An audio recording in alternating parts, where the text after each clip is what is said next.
Selamat malam dan selamat datang di dalam Oase, sebuah momen untuk setiap dari kita mendapatkan rest dan mendapatkan refresh.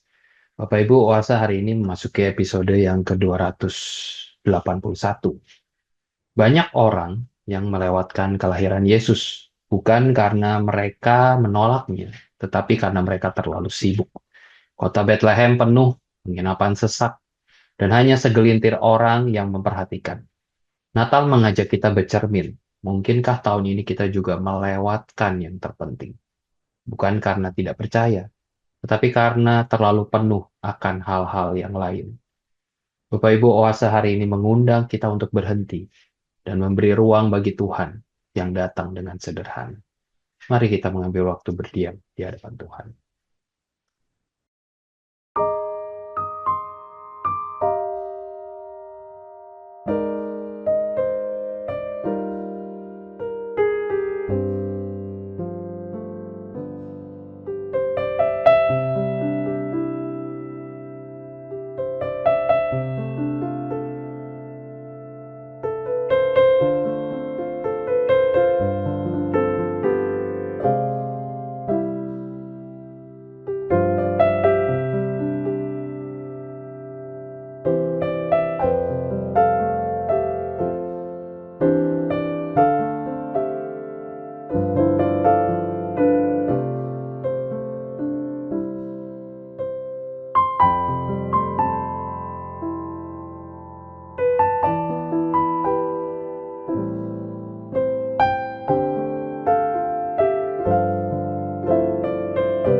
Ya Tuhan, terima kasih.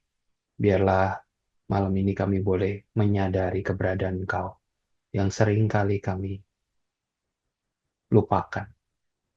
Biarlah malam ini kau berbicara kepada setiap dari kami. Terima kasih ya Tuhan, hanya di dalam Tuhan Yesus kami berdoa. Amin. Selamat malam Bapak Ibu Saudara sekalian. Bapak Ibu, malam ini saya ingin mengajak kita merenungkan satu bagian firman Tuhan yang sudah tidak asing lagi di telinga kita, terutama di masa-masa Advent atau persiapan Natal seperti sekarang ini. Mari kita bersama-sama membuka Injil Matius pasal yang kedua. Matius pasal yang kedua, saya akan membacakan ayat yang pertama sampai yang ke-8 saja.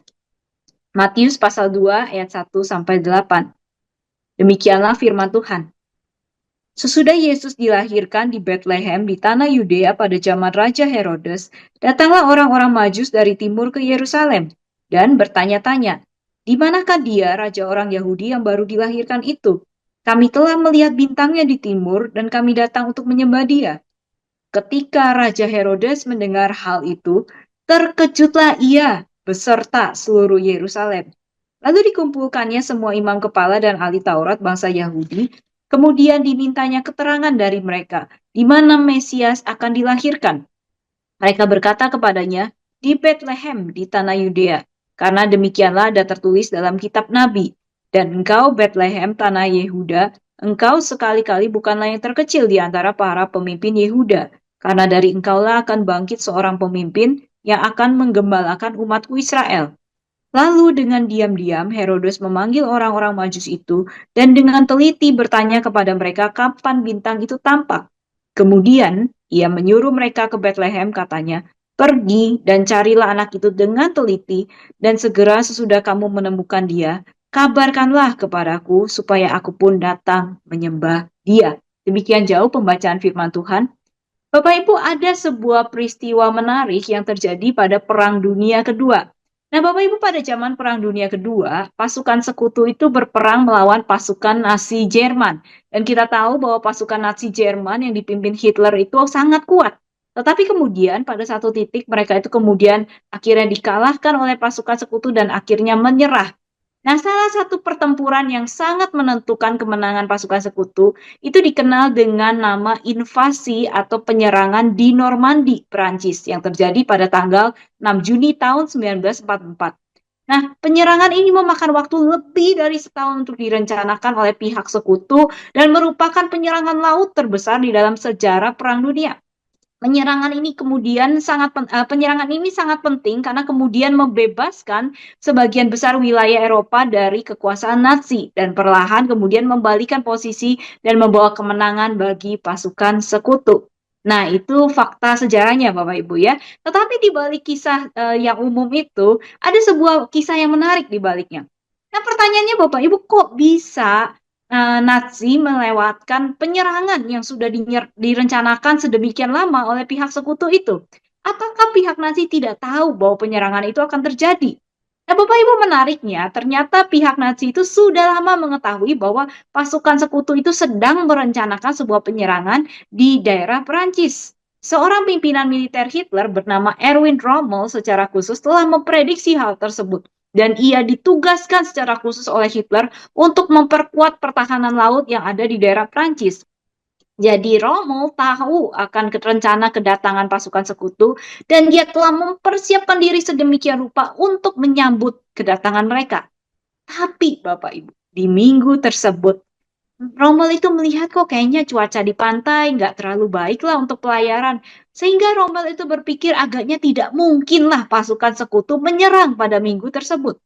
Karena itulah Bapak Ibu, pada hari tersebut, 6 Juni 1944, Rommel memutuskan untuk meninggalkan tempat dan pulang ke Jerman. Untuk apa? Untuk merayakan ulang tahun istrinya. Dan hari itu, tepat pada hari itu, pasukan sekutu memutuskan untuk menyerang dan Rommel tidak siap untuk memimpin pasukannya karena dia tidak ada, sedang cuti merayakan ulang tahun istrinya. Nah, Bapak Ibu, saya tidak bilang merayakan ulang tahun istri tidak penting ya, Bapak Ibu. Tetapi poinnya begini, Bapak Ibu. Rommel tahu akan rencana penyerangan tersebut. Berdasarkan segala informasi yang sudah diterimanya, pengalamannya, perhitungannya, ia tahu penyerangan itu akan segera terjadi. Tetapi di momen yang penting itu dia justru melewatkan momen tersebut karena perhatiannya teralih atau tersita oleh hal lain yang kalau dibandingkan nampaknya terlalu remeh atau tidaklah sebanding kalau dibandingkan dengan nasib atau kekalahan Jerman di Perang Dunia tersebut. Nah, Bapak Ibu, pernahkah kita mengalami hal yang demikian? Kita melewatkan sesuatu yang penting karena perhatian kita itu teralih atau begitu tersita oleh sesuatu yang lain yang jikalau dibandingkan sebenarnya sangatlah remeh atau tidak sebanding. Nah, Bapak Ibu, masalahnya itulah yang terjadi kepada banyak orang pada momen Natal seperti ini setiap tahunnya. Nah, Bapak Ibu, berbagai suasana Natal ada di sekitar kita. Lagu Natal, diskon Natal, liburan Natal, pohon, dekorasi, hadiah Natal, dan banyak perayaan baik di luar maupun di dalam gereja. Tetapi pertanyaannya, apakah kita melewatkan sukacita, arti Natal yang sesungguhnya karena perhatian kita begitu tersita dengan hal-hal ini? Apakah kita melewatkan makna Natal yang sesungguhnya karena kita begitu sibuk dengan kehidupan kita sendiri? Hal-hal yang jikalau dibandingkan sesungguhnya sangatlah tidak sebanding. Nah, Bapak Ibu, mungkin kita berpikir itu tidak mungkin terjadi pada diri kita. Tapi Bapak Ibu jangan lupa bahwa hal ini telah terjadi sebelumnya 2000 tahun yang lalu kepada orang-orang yang sangat dekat dengan peristiwa Natal yang semula itu. Nah, Bapak Ibu di dalam kisah yang kita baca tadi, setidaknya ada dua orang yang begitu dekat dengan peristiwa Natal, tetapi yang melewatkan arti dan sukacita Natal yang sesungguhnya. Yang pertama tadi kita baca adalah Raja Herodes. Bapak Ibu di dalam kisah yang kita baca tadi, dikisahkan bahwa orang-orang Majus itu datang ke Yerusalem untuk mencari Mesias yang telah lahir. Dan mereka datang kepada Herodes. Nah, Bapak Ibu, Herodes di dalam sejarah adalah orang yang menyebut dirinya sendiri raja orang Yahudi. Tetapi sebenarnya Herodes itu bukanlah seorang Yahudi. Herodes adalah seorang Edom, yaitu keturunan Esau. Dan ia dikenal sebagai sosok yang rela melakukan apa saja untuk bisa mendapatkan kekuasaan dan kedudukan di pemerintahan Romawi. Karena itulah kerajaan Romawi menghargai dan memakainya untuk menundukkan orang Yahudi pada masa itu. Nah, Herodes menurut catatan sejarah dikenal sebagai seorang yang sangat kejam dan sangat takut kekuasaannya digeser. Saking paranoidnya, Bapak Ibu. Ia bahkan dicatat membunuh istri favoritnya, ipar dan mertuanya, bahkan beberapa orang dari anak-anaknya, supaya tidak ada orang yang mengancam posisinya. Nah, Bapak Ibu bayangkan, apa yang jadi perasaan seseorang yang begitu paranoid seperti ini ketika orang Majus itu datang dan memberitahunya tentang kelahiran seorang raja Yahudi. Dikatakan di ayat ketiga tadi ya, ketika Raja Herodes mendengar hal itu, terkejutlah ia. Bapak Ibu, terkejut sebenarnya merupakan kata yang kurang tepat. Mungkin lebih tepat dikatakan tersentaklah ia, terganggulah ia. Ini adalah sebuah kata yang menunjukkan betapa gelisah, terganggu, paniknya Herodes yang paranoid itu ketika mendengar berita tersebut. Karena itulah kemudian dikisahkan bagaimana ia kemudian berdiskusi dengan para pemimpin agama, lalu kemudian diam-diam menyuruh orang Majus itu untuk melanjutkan perjalanan mereka ke Bethlehem. Ia meminta mereka segera memberitahunya di mana nantinya mereka menemukan anak itu. Supaya, ia katakan di ayat yang ke-8, aku pun datang menyembah dia. Tapi Bapak Ibu kita tahu bukan bahwa itu bukanlah yang ia mau dilakukan. Karena di ayat 16 jelas sekali yang sebenarnya ia mau lakukan. Ia mau membunuh anak tersebut karena ia takut posisinya akan terancam. Nah, Bapak Ibu, apakah Herodes melewatkan makna dan sukacita Natal? Jelas. Tapi pertanyaannya mengapa? Apakah ia tidak tahu akan ada Yesus yang lahir? Oh jelas, ia tahu. Ia tahu tentang kelahiran Yesus, ia tahu di mana Yesus ada. Bahkan ia mengerti dengan jelas apa artinya kelahiran Yesus itu. Bapak Ibu, justru karena ia tahu apa artinya kelahiran Yesus itulah, maka ia berusaha membunuh Yesus. Karena ia tahu dengan jelas bahwa kelahiran seorang raja itu akan mengganggu kekuasaannya, rencananya, seluruh hidupnya. Di dalam benak Herodes, Tuhan Yesus itu tidak boleh menjadi raja. Karena kalau benar anak ini adalah Mesias, Raja, Tuhan itu sendiri, maka ia akan menuntut penyerahan diri dan penyembahan yang total. Herodes tahu benar akan hal itu. Justru karena itulah dia mau membunuh dan menyingkirkan anak itu. Dia tidak mau membiarkan siapapun, bahkan Tuhan, untuk mengganggu hidupnya. Nah, Bapak Ibu, apakah kita seperti Herodes? Kita melewatkan makna sukacita Natal yang sesungguhnya karena kita tidak mau Tuhan mengganggu kehidupan kita. Nah, Bapak Ibu, kita mungkin tidak menyebut diri kita sebagai raja. Tetapi berapa banyak dari kita yang merasa kita berhak mengatur kehidupan kita.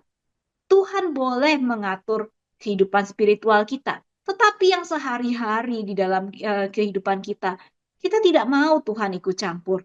Mau kerja seperti apa, mau menikah dengan siapa, mau punya anak atau tidak, mau membesarkan anak kita seperti apa, mau berpartner bisnis dengan siapa. Apakah di dalam setiap perencanaan, langkah, dan keputusan kita, kita mencari dan taat kepada kehendak Tuhan? Nah, Bapak Ibu, Natal mengingatkan kita bahwa Tuhan Yesus adalah Tuhan yang Immanuel. Nah, kalau Tuhan Yesus benar adalah Immanuel, Tuhan yang hadir di dalam kehidupan kita sebagai Raja, maka pilihannya hanyalah dua. Kita harus menundukkan diri secara total kepadanya, atau kita menolaknya. Nah, Bapak Ibu, Natal sesungguhnya adalah sebuah panggilan kepada kita untuk kembali menyerahkan kontrol hidup kita kepada Tuhan Yesus, Allah Immanuel, yang sekarang hadir di dalam hidup kita. Nah, kalau kita tidak bersedia melakukannya, kalau kita kerap kali berusaha mengatur kehidupan kita semau kita, dan tidak bersedia membiarkan Tuhan yang mengaturnya, maka jangan-jangan kita tidak ada bedanya seperti Herodes. Kita mau pemegang kekuasaan atas hidup kita, kita masih mau menjadi raja atas hidup kita sesungguhnya sedang melewatkan makna dan sukacita yang sesungguhnya, kita sedang melewatkan yang terpenting daripada Natal itu, yaitu kehadiran Allah Immanuel itu di dalam hidup kita. Nah, Bapak Ibu, ada satu kelompok orang lagi yang juga begitu dekat dengan Natal, tetapi yang justru melewatkan makna dan sukacita Natal yang sungguhnya. Bapak Ibu, kalau kita membaca di ayat yang keempat, di sana dikatakan bahwa Herodes itu mengumpulkan semua imam kepala dan ahli Taurat bangsa Yahudi. Nah, Bapak Ibu, imam kepala dan ahli Taurat adalah orang-orang yang dikenal paling saleh di antara bangsa Yahudi. Mereka menghabiskan waktu mereka untuk mempelajari firman Tuhan, termasuk kitab para nabi yang menubuatkan kedatangan Mesias. Mereka adalah orang-orang yang seharusnya paling cepat, paling dahulu bisa mengenali kedatangan Mesias. Tapi Bapak Ibu, apa yang terjadi dalam kisah ini? Tidak ada yang terjadi. Ketika Herodes memanggil mereka dan menanyakan perihal Mesias kepada mereka, benar mereka berdiskusi, mereka menyampaikan nubuatan dari kitab Mika tentang keberadaan Mesias. Tapi Bapak Ibu, aneh sekali. Sama sekali tidak ada tanda-tanda mereka dengan sukacita, dengan segera menyambut atau bahkan tertarik untuk mencari di mana Mesias itu ada. Bapak Ibu, mereka tahu tentang nubuatan itu. Mereka bahkan tahu di mana Mesias itu akan lahir. Dan Bapak Ibu, Bethlehem itu lokasinya begitu dekat dari Yerusalem. Bukankah mudah bagi mereka untuk setidaknya pergi dan memastikannya? Bukankah ini adalah Mesias yang telah mereka nanti-nantikan, yang telah mereka doakan begitu lama? Namun Bapak Ibu, tidak ada semuanya itu. Mereka tidak melakukan semuanya itu. Mengapa? Bapak Ibu, saya rasa itu karena mereka merasa tidak butuh Kristus. Bapak Ibu, para pemimpin agama ini merasa hidup mereka sudah cukup baik-baik saja. Hidup mereka, pekerjaan mereka, moral mereka, bahkan tanpa kehadiran seorang juru selamat pun, seorang Mesias pun, semuanya sudah berjalan dengan lancar dan baik-baik saja. Karena itulah berita Natal tidak lagi menjadi berita yang menyukakan hati mereka. Mereka sudah merasa cukup baik, mereka sibuk dengan kehidupan mereka sendiri, sehingga mereka merasa tidak perlu lagi Natal ataupun kehadiran Sang Juru Selamat. Nah, Bapak Ibu, jangan sampai kita seperti para pemimpin agama Yahudi, terutama kita yang sudah lama berada di gereja. Jangan sampai kita melewatkan yang terpenting dari Natal, karena kita merasa kita sudah cukup baik. Bapak Ibu, Natal itu memanggil kita untuk kembali menyadari betapa kita butuh, betapa kita bergantung akan Tuhan. Natal mengingatkan kita akan kehadiran Yesus sebagai Sang Immanuel.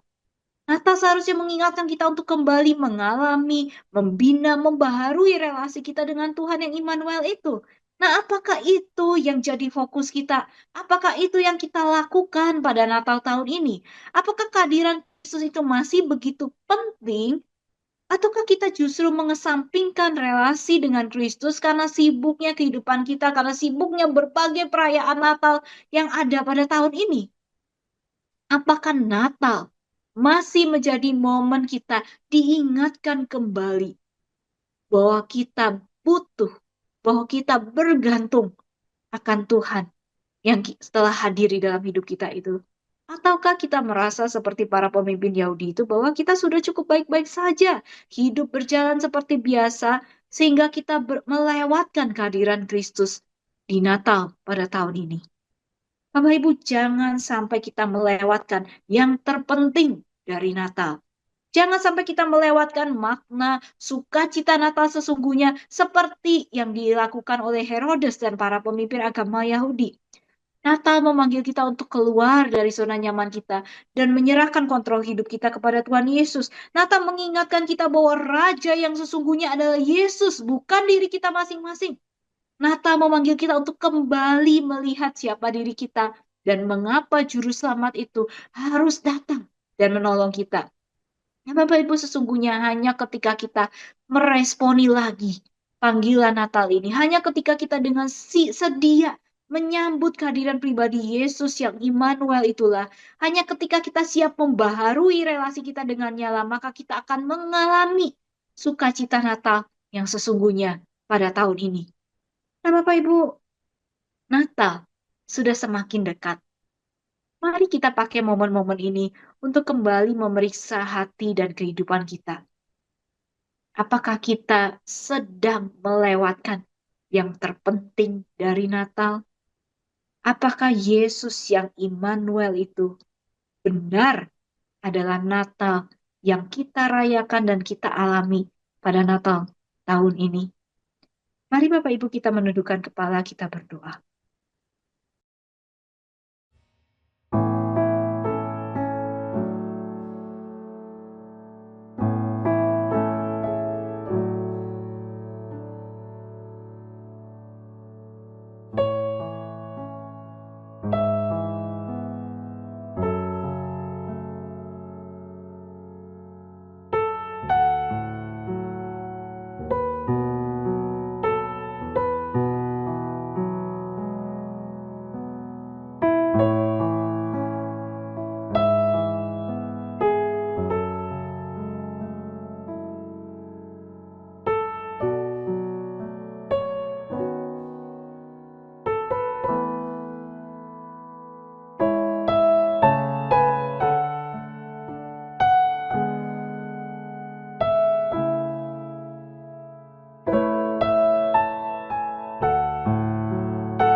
Bapa yang di surga, sebentar lagi kami akan merayakan Natal. Bapak seringkali di tengah-tengah kehidupan kami masing-masing, ataupun di tengah-tengahnya ke hiruk-pikuk kesibukan perayaan Natal yang ada di dunia ini, bahkan di dalam gereja, kami melewatkan yang terpenting dari Natal itu. Tuhan tolong kami untuk kembali memeriksa kehidupan kami, supaya kami jangan sampai seperti Herodes, seperti para pemimpin agama, yang justru melewatkan Natal yang sesungguhnya itu. Tuhan, tolong kami untuk kembali memaknai Natal itu di dalam kehidupan kami. Tuhan, Natal mengingatkan kami akan Engkau, Yesus yang hadir sebagai Immanuel, Yesus yang hadir sebagai Raja, sebagai Juru Selamat di dalam kehidupan kami. Tuhan, tolong kami untuk kembali memeriksa kehidupan kami di momen-momen Natal ini. Kalau kami masih sulit menundukkan diri kami di bawah tata kerajaan Yesus. Tuhan, kalau kami masih sulit untuk bisa menyadari betapa kami butuh Tuhan. Dan kalau kami masih hidup tidak bergantung kepada Tuhan di dalam keseharian kami. Tuhan, biarlah momen Natal ini boleh kembali kami maknai, boleh kembali menjadi momen kami dikoreksi, kami diarahkan, kami ditolong untuk kembali berjalan bersama dengan Yesus Immanuel yang hadir bersama dengan kami di tengah kehidupan ini. Tuhan, tolong kami, supaya jangan sampai kami melewatkan yang terpenting daripada Natal di tahun ini. Tuhan, tolong kami. Kami lemah, kami kerap kali lupa akan Tuhan dan kehadiran Tuhan di dalam kehidupan kami. Tapi Tuhan, tolong kami, supaya pada momen-momen seperti Natal ini kami kembali diingatkan akan Tuhan Yesus yang Immanuel, yang hadir bertahta, menolong, beserta, dan menguatkan kami di tengah-tengah perjalanan kehidupan kami. Tuhan, tolong Tuhan, supaya kami kembali berjalan dengan bergantung kepada Tuhan. Roh Kudus, mampukan kami. Demi Kristus, kami berdoa menyerahkan momen Natal tahun ini. Tuhan Immanuel, bersertalah dengan kami di momen Natal ini. Dalam nama Tuhan Yesus kami berdoa. Amin. Bapak Ibu, pelayanan Oase adalah pelayanan mingguan. Silakan mengikuti Oase melalui YouTube. Bapak Ibu bisa subscribe YouTube channel SMC untuk mendapatkan reminder setiap minggu malam. Demikian pelayanan Oase pada malam ini. Mari kita mengenal Allah lebih dekat hari ini dibandingkan hari kemarin. Tuhan Yesus memberkati. The Lord bless you and keep you. Make His face shine upon you and be gracious to you. The Lord turn His face toward you and give you peace.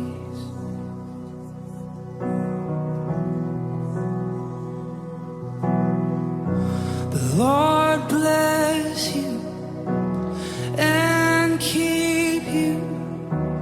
Make His face shine upon you and be gracious to you. The Lord turn His face toward you and give you peace.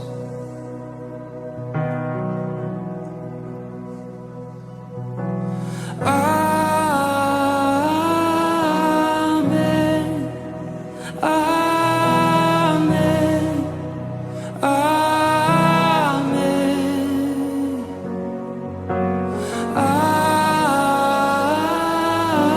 Amen. Amen. Amen. The Lord bless you and keep you. Make His face shine upon you and be gracious to you.